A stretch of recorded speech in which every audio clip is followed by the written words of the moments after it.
Dr. Abdullah Abdullah, India is your second home to you, your family for decades, not only to you and your family, to Afghans. But I do hope that we are extending the same kind of hospitality to you on this visit as you and the Afghans do to us when we come to Afghanistan. Thank you. Hospitality was tremendous. The exchange of thoughts and the opportunity for having those in-depth discussions about the situation in Afghanistan were very valuable and great. Dr. Saab, you also just come from Pakistan, of course. Before that, in Doha, the inauguration of the intra-Afghan negotiations, the IAN.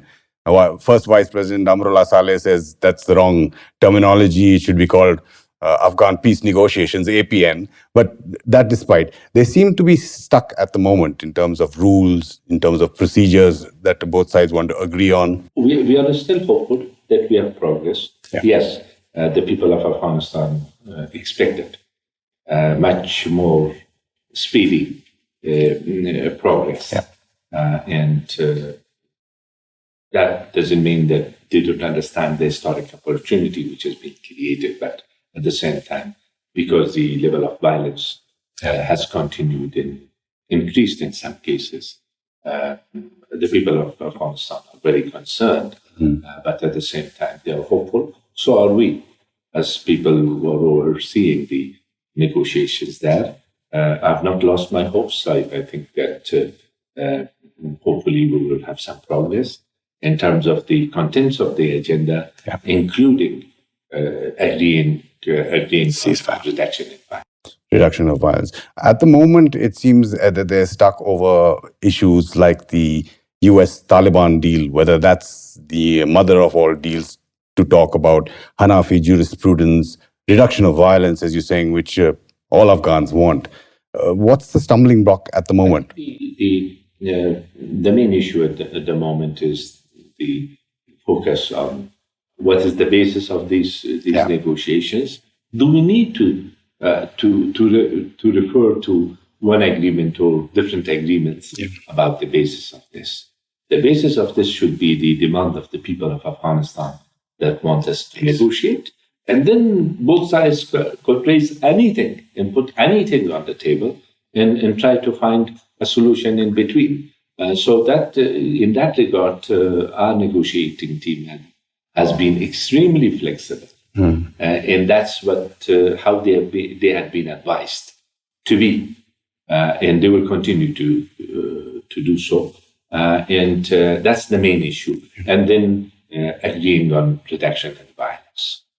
The issue of Hanafi jurisprudence, the right of the minorities and other sections, this has been addressed to a large extent. The main sticking point is that one which hopefully we will find a solution. I think it's doable, should there be the will and determination to move forward. Inshallah, but the expectation is that it could take a long time because there are two sides that have such different ideas. You said the negotiating team, the Afghan negotiating team, is flexible. You met some of the Taliban leaders in Doha. Have they changed? Are they inflexible? Are they flexible? Me being in Doha, it was participating in the inauguration without having direct talks with the Taliban. They issued a statement. They gave a statement that was understandable from the background that they come, from the background that we come.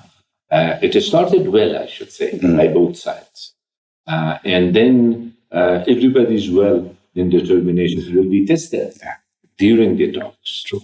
And as I mentioned, our team has been advised to be flexible, to have patience, perseverance, and continue. Because that's when we say that we are representing the legitimate demands of the Afghan people, that's the expectation of the Afghan people. Like you said, you had in-depth meetings in New Delhi from the Prime Minister downwards, your dinner meeting with the National Security Advisor, there's a whole plethora, Chief of Defense Staff, the Army Chief, Deputy NSAs as well, the Foreign Secretary Shringla, and then you met Mr. Jaishankar, the foreign minister as well. So you met the complete Indian leadership.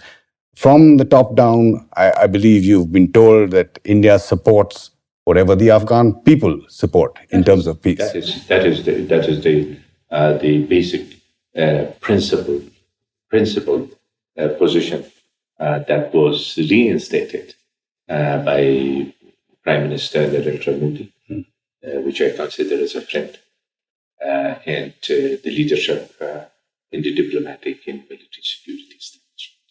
Is there anything else further that India can do in this process?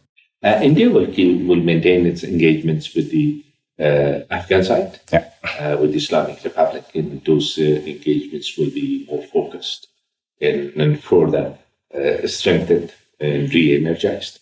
India will remain engaged with other partners in the international community, but all with the pursuit of one goal: a peaceful Afghanistan, a unified Afghanistan, a democratic Afghanistan, a country which does not harbor any terrorist group, and a country which respects the rights of its citizens, the freedoms of its citizens, including freedom of expression, rights of women, minorities. These are the aspirations of the people of Afghanistan, and what are very dear to the thoughts of our own people. So it's there, based on that convergence of ideas, that we think that we should even further energize our engagements with India. There have been calls from Indian analysts and Indian experts for an Indian engagement with the Taliban. Now, in the past, we've seen in Moscow, I think it was in 2018, when there was a meeting under the Moscow format, India did send two senior diplomats. You'd know one of them, Amar Sinha, the ambassador, of course, in Afghanistan, and TCA Raghavan, who was High Commissioner in Pakistan, but they were non-official members. The first time that India actually participated, at least publicly, that we know about, is in Doha. The External Affairs Minister made a video message. There was a senior diplomat, again, who you would probably know, JP Singh, who served in Kabul, who's now the JS spy, who was the head of the delegation. I know you're going to say it's for India to decide what they want to do, but how does Afghanistan and the government of Afghanistan see India's engagement with the Taliban? Do we do what the Afghan government does? Or like every other country, every other organization, do we make engagement with the Taliban separately as well? First of all, personally, I didn't raise this issue. Of course, I'm saying I didn't raise it, or I didn't encourage it. That's one. Next to that, should they engage with the Taliban? We will not have a problem with that. Should they continue to have these engagements in a different way, like participation in Doha that yourself mentioned, which we all welcomed it, and of course they welcomed by the international community as well. That's also fine. That's good. That one is what I really encouraged here. And should they prefer not to do so, it's okay for us, as long as the policy, which is in support of the peace process, inclusive, peaceful settlement, continues, we will welcome it. Then ways and means of doing it or not doing it, different experts have different views. I may have sympathies to some Yes. experts, but I will stay in the boundaries of my own mission. Of course. Your very high-profile visit to Pakistan before India, of course, and some would say you were given equal protocol as the Saudi king and President Erdogan of Turkey. What's your sense that you got from Islamabad, more importantly from Rawalpindi? Is there any change? I would call it that it was after 12 years under very different circumstances. It was my first visit there, and they had arranged extensive opportunities for engagement with their leaders, Prime Minister Khan, the President, the military security establishment, the civil society, the media, of course, but ulemas of Pakistan, think tanks, And altogether, I left Islamabad with a positive impression. I had said it there, and that's my belief. And they promised that they will use their influence and continue to make efforts in support of the peaceful settlement, including those areas which were areas of our concern. The Taliban not showing flexibility and not agreeing on reduction in violence. We had detailed discussions, and that is, I opted deliberately to start my regional engagements with Islamabad.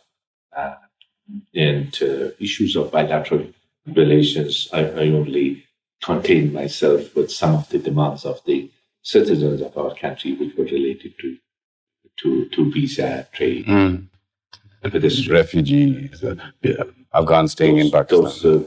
Those sort of issues.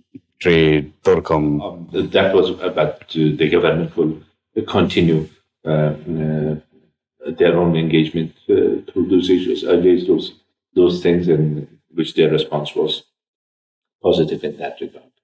And then these efforts should continue. In the region, I will have other visits to the region. Sure. And also, most importantly, within Afghanistan, as the negotiations continue, as the violence level is not decreased, the concerns of the people have grown. Well, the hopes of the people are also very high. Only in my small experience by traveling with fellow citizens on board a commercial flight from Kabul to New Delhi. So we had arranged our departure from Kabul with that flight. I had interactions on both the planes. I saw some of those pictures. And I saw one people which had lost his brother. He said that I lost my brother, but he himself was coming for medical tests here. And he said that I know who killed him. I know who the enemies were in all, but we want to have peace. And that was the sentiment throughout, which shows that the expectations of the people are very high, in spite of their feelings and sufferings and emotions. That was from a young gentleman which had lost his brother, and there was another gentleman which was bringing his nephew, 11 years old, treatment. 12 years old, which was hit by a shrapnel and was had paralyzed, and with the hope to get some treatment. Again, during those one of those terrorist suicidal attacks in Mazar Sharif. And then he was saying that I don't want this to happen to anybody's relative. And that young gentleman, very young, was sitting there hoping that he will get a treatment and also nobody else get hurt that way. So that is something. I give you example of one short trip. In a few cases, I saw a soldier of the Afghan army, he said that he had demined hundreds of IEDs, cleaned the areas, but then he was hit once before by one IED, had lost his legs, continued, and then lost his eyes, and he couldn't see. So he was there with his brother, saying the same thing. These are not anecdotal issues. These are the real life stories of millions of people in Afghanistan. Concern in India is again about Pakistan's doublespeak, but there are signals that are being seen from the Taliban that seem to indicate that if they come into some form of structure, government structure in Afghanistan, that they can show independence from Rawalpindi. What is your sense on that? Afghanistan will serve as a friend to all countries around Afghanistan and in the region if it is sovereign, independent, and unified. and democratic. Good relations with our neighbors are in our interest. So is in the interest of our neighborhood. And also from the continuation of instability, the whole region has missed a lot of opportunities. Sometimes we have perceived national interest. Sometimes we have legitimate national interest and real national interest. I think every country's legitimate interest will be served when Afghanistan is peaceful, its people are unified, and it's independent and has the sovereign rights in the right of self-determination. That will not only will not be a threat to any country, but could create opportunities for the region to flourish. You haven't said what you think about the Taliban, but I understand why you're not saying that. Do you think that they can be independent from Pakistan? I would say that Afghanistan should be independent of anyone based on the interest of our own country, national security interest of our country, but aiming to have friendly relations with countries of the region. Dr. Saab, when you talk about two last questions, when you're talking about unification and independence, now when it's the peace process itself, you have the peace ministry, you have the reconciliation council that you head, you have the negotiating team there, and you all are under one structure. And you have a perception that Afghanistan is not really unified within. No. In dealing with the Taliban. Let me talk about. And then you have the foreign minister Hani Fatma, who is also having. Every country will have a foreign minister. who is also looking for. The point is that the structure that you mentioned, the High Peace Council, the negotiating team, and the state ministry comes under that. It's one structure. Right. Our negotiating team are not like sort of monotonous, monochromic like the Taliban negotiating team. But many of them have been appointed by the presidential palace. No, it's not just they are representing the government of Afghanistan. Yes. They are also representing different political entities, political constituencies. That's Five the richness. Women, youth. That's Afghanistan. That's how Afghanistan needs to be, and that's the strength of our negotiating team. And there were some predictions that because they belong to this faction or that one, or very diverse in ethnicity and so on and so forth, they might not get to a unified position. Those able women and men being in Doha, working very diligently and patiently and hopefully and also with a lot of flexibility, a lot of innovative ways of dealing with issues, being creative in their approach, being human all the time, and presenting that face of Afghanistan. We are proud of them, and they proved those who are predicting that to be different wrong. So you clearly don't agree with those who say that the Taliban is unified when it comes to negotiating, but the team itself isn't. You don't agree with that? The point is that it's a little bit two different sceneries. Just visualize if you have seen that inaugural part. Yeah. This side and that side. Yeah. Yes, they are